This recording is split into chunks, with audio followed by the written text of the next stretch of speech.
বিসমিল্লাহির রহমানির রহিম।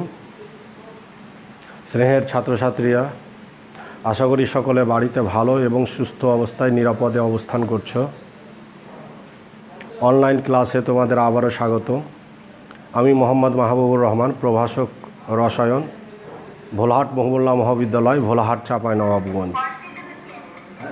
আমি আজকে তোমাদেরকে অ্যারোমেটিক হাইড্রোকার্বন সম্পর্কে পড়াবো। অ্যারোমেটিক হাইড্রোকার্বন কী বা অ্যারোমেটিক যৌগগুলো কী জিনিস? প্রাচীনকালে যে সমস্ত যৌগগুলো সুগন্ধ বিশিষ্ট হতো তাদেরকে অ্যারোমেটিক যৌগ হিসাবে আখ্যায়িত করা হয়েছিল। গ্রিক শব্দ অ্যারোমা থেকে অ্যারোমেটিক শব্দের উৎপত্তি। অ্যারোমা শব্দের শাব্দিক অর্থ সুগন্ধ বিশিষ্ট। এই জন্য তখন সুগন্ধ বিশিষ্ট পদার্থগুলোকে অ্যারোমেটিক যৌগ বলা হতো। পরবর্তীতে দেখা গেল কিছু যৌগ অ্যারোমেটিক ধর্ম প্রদর্শন করে কিন্তু সুগন্ধ বিশিষ্ট নয়, বরং উৎকট গন্ধযুক্ত। আবার কিছু যৌগ আছে, জৈব যৌগ, যেগুলো সুগন্ধ বিশিষ্ট কিন্তু অ্যারোমেটিক ধর্ম প্রদর্শন করে না। বেনজিনকেই অ্যারোমেটিক হাইড্রোকার্বনের জনক হিসাবে ধরা হতো। বেনজিন থেকে উদ্ভূত যৌগগুলোকে অ্যারোমেটিক যৌগ বলা হতো।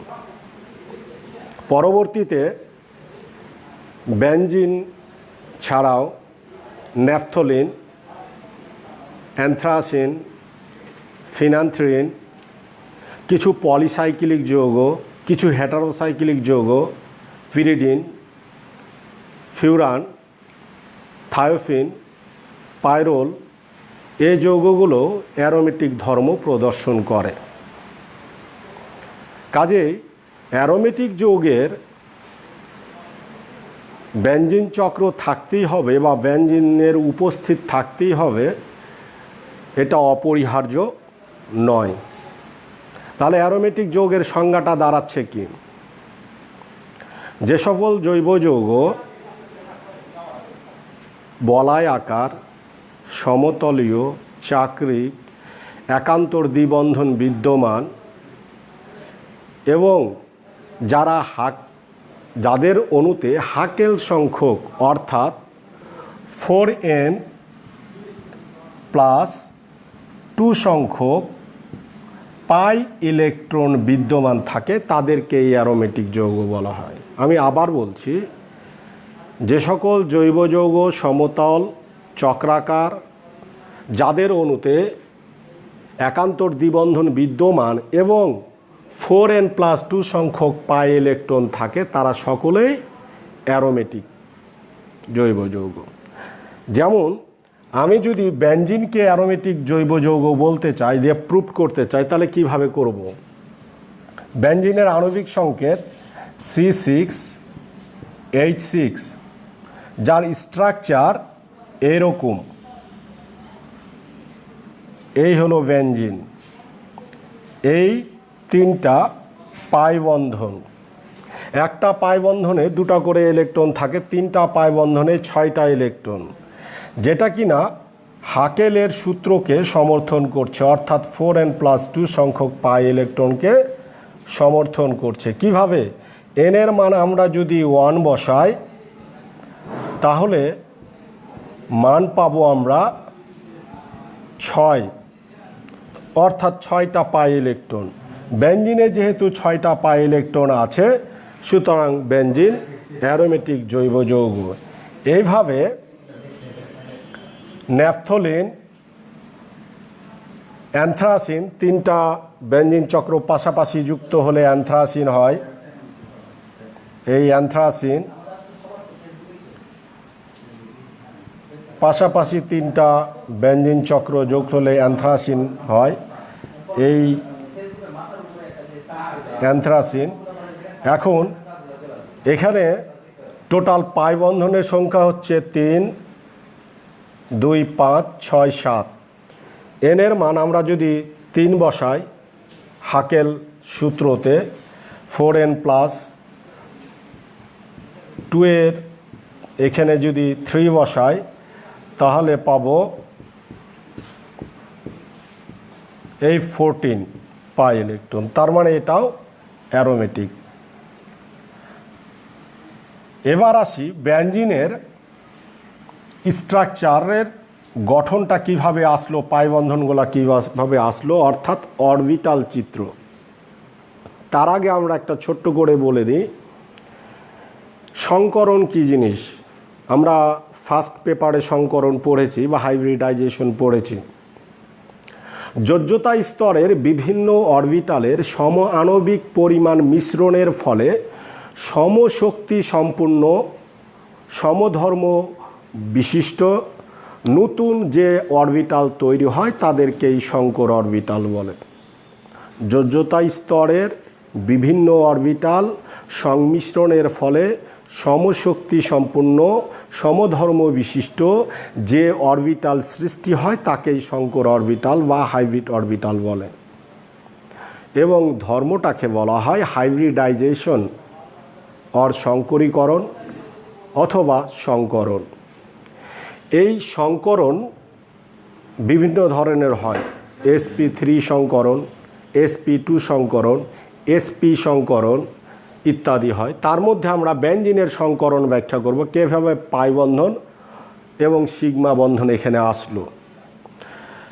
আমরা আগেই বলেছি বেঞ্জিনের আণবিক সংকেত C6H6। এখানে কার্বন আছে 6টা। কার্বনের স্বাভাবিক অবস্থায় ইলেকট্রন বিন্যাস 1s2 2s2 2px1 2py1 2pz0। উদ্দীপ্ত অবস্থায় ইলেকট্রন বিন্যাস 1s2 2s2 2px1 2py1 2pz1। অর্থাৎ এস অরবিটালের একটা ইলেকট্রন উদ্দীপ্ত অবস্থায় 2pz অরবিটালে যায়। এই অবস্থায় ইলেকট্রন বিন্যাস দাঁড়ায় 2s1 2px1 2py1 2pz1। Benzene অণু গঠনের জন্য এখানে যে সংকরণটা হয় সেটা sp2, অর্থাৎ একটা s অরবিটাল দুটা p অরবিটাল সম আণবিক মিশ্রণের ফলে সমশক্তি সম্পূর্ণ 3টা sp2 সংকর অরবিটাল সৃষ্টি করে। এভাবে প্রত্যেকটা কার্বন অর্থাৎ 6টা কার্বনই 3টা করে sp2 সংকর অরবিটাল তৈরি করে। তাহলে আমরা 6টা কার্বন এর sp2 সংকর অরবিটালগুলো দেখব কীরকম।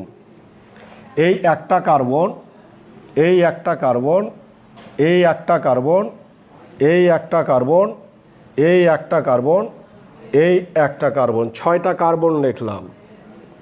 তারা সৃষ্টি করেছে 3টা করে সংকর অরবিটাল sp2, অর্থাৎ একটা s 2টা p এর সমন্বয়ে গঠিত।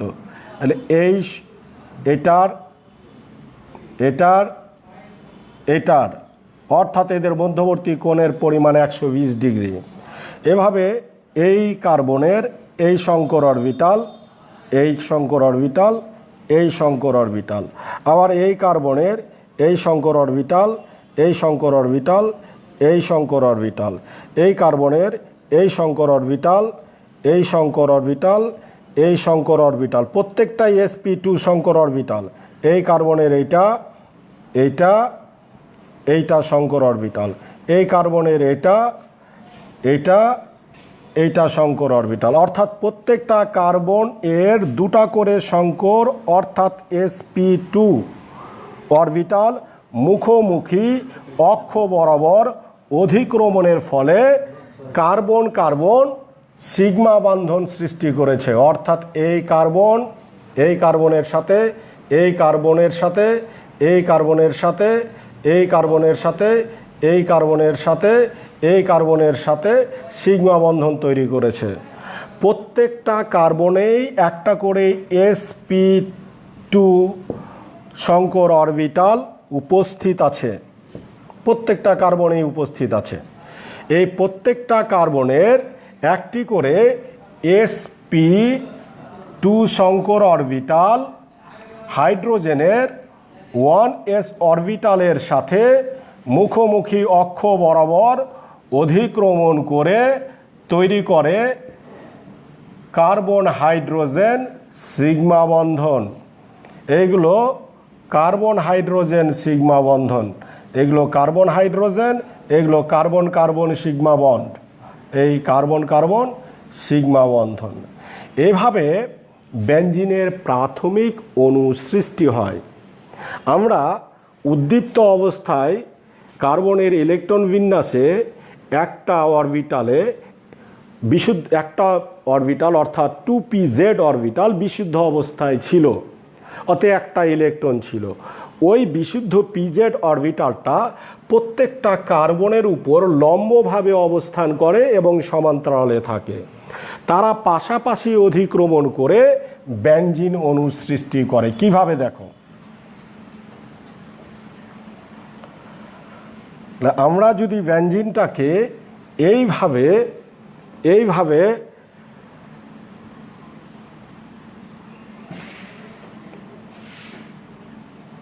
যদি করি তাহলে বুঝাতে সহজ হবে।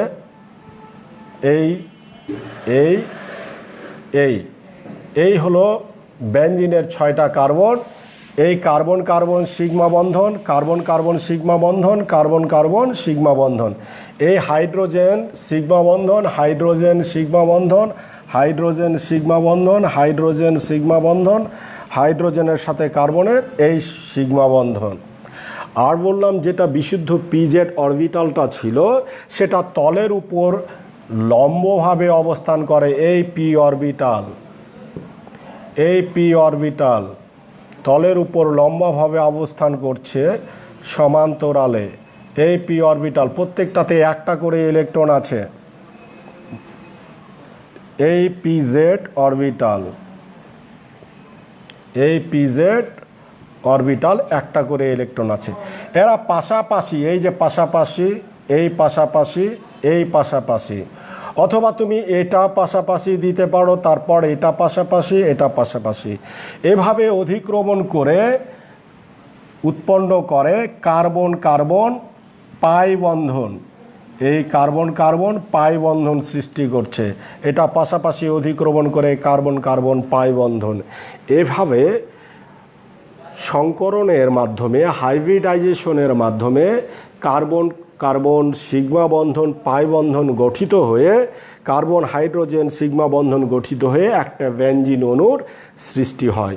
অর্থাৎ তাহলে বেঞ্জিন এর স্ট্রাকচারটা দাঁড়াচ্ছে এরকম, যে আমরা বেঞ্জিন লিখে দিচ্ছি ষড়ভুজের মতো। কেন এরকম হচ্ছে তার ব্যাখ্যাটা এরকম ছিল। এই প্রত্যেকটা কোণাতে কার্বন আছে, এই কার্বন আছে, এই কার্বন আছে, এই কার্বন আছে, এই কার্বন আছে, এই কার্বন আছে, এই কার্বন আছে। আর প্রত্যেকটার সাথে হাইড্রোজেন ছিল একটা করে সিগমা বন্ধনে। এই হাইড্রোজেন, এই হাইড্রোজেন, এই হাইড্রোজেন, এই হাইড্রোজেন, এই হাইড্রোজেন ছিল একটা করে।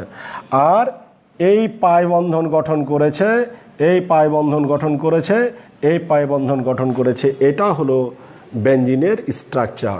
আমরা এভাবেও লিখতে পারি, শুধু ষড়ভুজের মতো করে এই বেঞ্জিন হয়ে গেল। এই বেঞ্জিনের এই পাই ইলেকট্রনগুলো সঞ্চরণশীল, অর্থাৎ ভিতরে আবর্তন করতে পারে। বিজ্ঞানী কেকুলের মতে এইগুলো আবর্তন করাটাকে রেজোনেন্স বা অনুরণন বলে। তাহলে এই পাই ইলেকট্রনটা এখানে আসলে এটা চলে আসবে এখানে, এটা চলে আসবে এখানে। তখন বিজ্ঞানী কেকুল এই বেঞ্জিনের স্ট্রাকচারটা এইভাবে দিয়েছেন, যেহেতু পাই ইলেকট্রনগুলা চলাচল করতে পারে রিংয়ের ভিতরে, তাই বন্ধন না দিয়ে এই গোল দিয়ে দিয়েছে। আমরা ছাত্রছাত্রীকে যখন প্রশ্ন করি ভাইবার সময় প্র্যাকটিক্যালে যে বেঞ্জিনের স্ট্রাকচার আঁকো, তারা বেঞ্জিনের স্ট্রাকচারটা আঁকে। তারপরে জিজ্ঞাসা করি এই গোলটা কি, এটা বলয় বলে। এটা আসলে বলয় না, এটা 6টা সঞ্চরণশীল পাই ইলেকট্রন। এটা ঘুরছে অনবরত এই পাই ইলেকট্রনগুলা। এই হলো বেঞ্জিন এর স্ট্রাকচার। এবার আসো আমরা বেঞ্জিন তৈরি করব, সিনথেসিস, সংশ্লেষণ বা প্রস্তুতি। আমরা বেঞ্জিন প্রস্তুত করার জন্য প্রথমে যে বিক্রিয়াটা করব, 500 ডিগ্রি সেন্টিগ্রেড তাপমাত্রায় একটা লৌহ নলের মধ্য দিয়ে, ধাতব লৌহ নলের ভিতর দিয়ে 3 অণু ইথাইন গ্যাসকে প্রবাহিত করলে তারা একত্রে যুক্ত হয়ে একটা বেঞ্জিন ফর্ম করে। এজন্য বেঞ্জিনকে ইথাইনের পলিমার বলা হয়। কিভাবে? তাহলে ইথাইন CH, এই ট্রিপল বন্ড, এই CH, 3 অণু কার ভিতর দিয়ে কত তাপমাত্রায়? 500 ডিগ্রি সেলসিয়াস। কোনো বইয়ে 400 থেকে 500 লিখেছে। এই 400 ডিগ্রি সেলসিয়াস থেকে 500 ডিগ্রি সেলসিয়াসে। আর ধাতব নল, এই ধাতব নল এর ভিতর দিয়ে প্রবাহিত করলে এই বেঞ্জিন তৈরি হয়ে যায়। তাহলে বেঞ্জিন আমরা এখন নির্দ্বিধায় লিখে দিতে পারবো এই স্ট্রাকচারটা, এই গোল, এই বেঞ্জিন, যেটা আমরা শিখলাম। তো এইভাবে বেঞ্জিন তৈরি করা যায়। এইটা হলো একটা বিক্রিয়া। এছাড়াও আমরা বেঞ্জিন তৈরির জন্য ফেনল ব্যবহার করতে পারি। ফেনল অর্থাৎ বেঞ্জিনের একটা হাইড্রোজেন পরমাণু একটা OH দিয়ে প্রতিস্থাপিত করলে যে যৌগটা সৃষ্টি হয় তার নাম ফেনল। এই ফেনলকে জিঙ্ক ডাস্ট দ্বারা শুষ্ক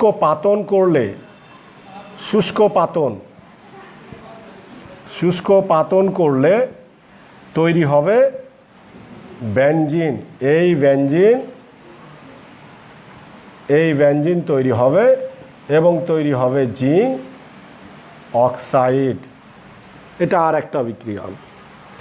এছাড়া বেঞ্জিনকে তৈরি করা যায় বেঞ্জয়িক অ্যাসিডের সাথে, সোডিয়াম লবণের সাথে সোডা লাইমের বিক্রিয়ায়। বেঞ্জয়িক অ্যাসিড, এই বেঞ্জয়িক অ্যাসিড বেঞ্জিনের একটা হাইড্রোজেন পরমাণু একটা কার্বোক্সিল মূলক COOH, এটা ক্ষারের সাথে বিক্রিয়া করে যে লবণ তৈরি করেছে সেটার নাম সোডিয়াম বেঞ্জয়েট। একে সোডা লাইম, সোডিয়াম হাইড্রোঅক্সাইড ও ক্যালসিয়াম অক্সাইডের মিশ্রণ। এটাকে যদি আমরা উত্তপ্ত করি তাহলে উৎপন্ন হবে বেঞ্জিন। এই বেঞ্জিন আর উৎপন্ন হবে সোডিয়াম কার্বনেট।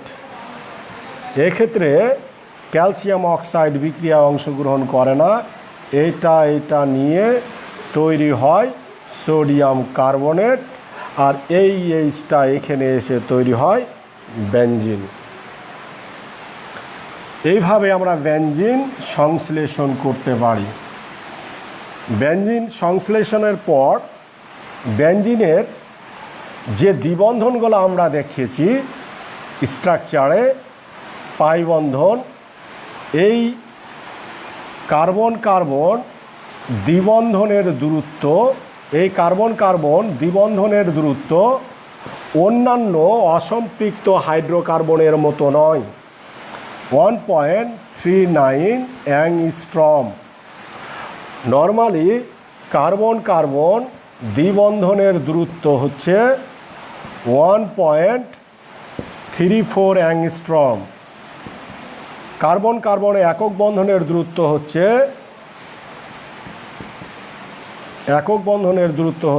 1.54 অ্যাংস্ট্রম। ত্রিবন্ধনের দূরত্ব 1.20 অ্যাংস্ট্রম। তো এই কার্বন কার্বন দ্বিবন্ধনের দূরত্ব না একক বন্ধনের সমান, না সাধারণ কার্বন কার্বন দ্বিবন্ধনের দূরত্ব সমান, একটু ব্যতিক্রম ধর্মিক, অর্থাৎ 1.39 অ্যাংস্ট্রম। এজন্য এই বেনজিন বিশেষ ধরনের অসম্পৃক্ত হাইড্রোকার্বন। অন্যান্য হাইড্রোকার্বনের মতো এরা সংযোজন বিক্রিয়া সকলের সাথে দেয় না। এরা সংযোজন বিক্রিয়া দেয় হাইড্রোজেনের সাথে, হ্যালোজেন অর্থাৎ ক্লোরিন ব্রোমিনের সাথে এবং ওজনের সাথে। অন্যান্য যে বিক্রিয়াগুলো অসম্পৃক্ত যৌগ দেয়, এই অসম্পৃক্ত যৌগ দেয় না। যেমন পটাশিয়াম পারম্যাঙ্গানেট এর ক্ষারীয় বর্ণের দ্রবণের বর্ণহীন করতে পারে না। কপার টেট্রাক্লোরাইডে দ্রবীভূত ব্রোমিনের লাল বর্ণের দ্রবণকে বর্ণহীন করতে পারে না। হ্যালোজেন অ্যাসিডের সাথে কোনোরূপ বিক্রিয়া করে না। কে করে না? এই কার্বন কার্বন দ্বিবন্ধনযুক্ত যৌগ, যার নাম বেনজিন। এই জন্য এদেরকে বিশেষ ধরনের অসম্পৃক্ত হাইড্রোকার্বন বলা হয়। অন্যান্য হাইড্রোকার্বন যে ধরনের বিক্রিয়া দেয়, এই হাইড্রোকার্বন সে ধরনের বিক্রিয়া দেয় না, বরং এদের স্থিতিশীলতা ওদের চাইতে অনেক বেশি হয়। তো সামনের দিন আমরা এই বেনজিনের সাথে বিভিন্ন যৌগের বিক্রিয়া এবং বিভিন্ন যৌগ থেকে আরও কিছু যৌগ থেকে বেনজিনকে তৈরি করা যায় সেগুলো পড়াবো। ভালো থাকো, সুস্থ থাকো, বাড়িতে নিরাপদে থাকো।